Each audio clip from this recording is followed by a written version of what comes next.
মধ্যপ্রাচ্য সংঘাতে জ্বালানি সংকটের আশঙ্কায় রাজধানীর ফিলিং স্টেশনে সকাল থেকেই যানবাহনের দীর্ঘ সারি।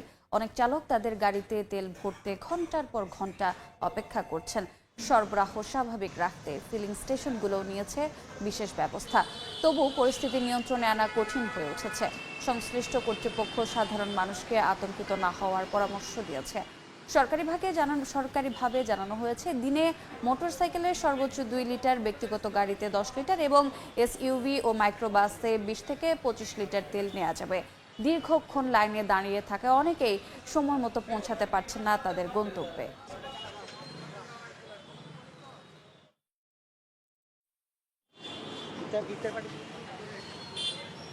এই মুহূর্তে রাজধানীর আসাদ গেটে আছেন সহকর্মী সাইফুল ইসলাম, সরাসরি যাচ্ছে তার কাছে।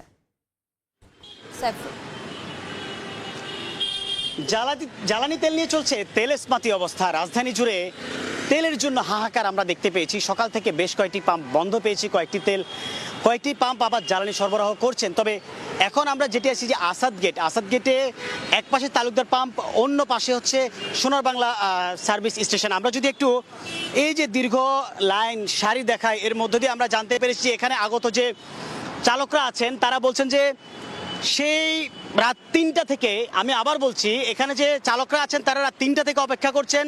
কেউ সেহরি সেরেছেন গাড়িতে, আবার কেউ বলছেন এই যে ইফতার কিছুক্ষণ পরে, এখন 12টা বাজছে আর 6 ঘন্টা পরে যে ইফতার, সেই ইফতারের টাইমটাও হয়তো তাদেরকে গাড়িতেই কাটাতে হতে পারে। তবে এর মধ্য দিয়ে আমরা জানতে পেরেছি যে এখানকার যে আগত এই যে যাত্রীরা বলছেন বা ড্রাইভাররা বলছেন যে তাদের দুঃখ দুর্দশার দিন তারা কিন্তু আর দেখতে চান না। তবে এর মধ্য দিয়ে আমরা এই যে বাম পাশের যে পাম্পটা, সোনা বাংলা পাম্প দেখতে পাচ্ছি, সেটা কিন্তু বন্ধ রয়েছে জ্বালানির স্বল্পতার কারণে। তবে ইতোমধ্যে আমরা এখানকার যে পাম্প আছে, পাম্প মালিকদের সাথে কথা বলেছি বা এখানকার যে পাম্পের লোকজন যারা আছে প্রতিনিধিত্ব করছেন তাদের সাথে কথা বলেছি। তারা বলছেন যে এখনো পর্যন্ত তেলের যে সরবরাহ, সেই সাপ্লাই চেইনে ব্যাঘাত ঘটার কারণে এই সংকটটা তৈরি হয়েছে। বিশেষ করে শুক্রবার এবং শনিবার সরকারি ছুটি থাকাতে ডিপো থেকে এখানে তেলের সরবরাহ নেই, যার কারণে হচ্ছে এখনো পর্যন্ত তেলের সংকট। আমরা এই যে এখন যে তালুকদার পাম্পটি দেখতে পাচ্ছি সেটি কিন্তু বন্ধ। তবে এর মধ্য দিয়ে বলা যায় যে এখানকার যে চালকরা আছেন তারা অভিযোগ করছেন যে কেন আগে থেকে তাদেরকে জানানো হলো না।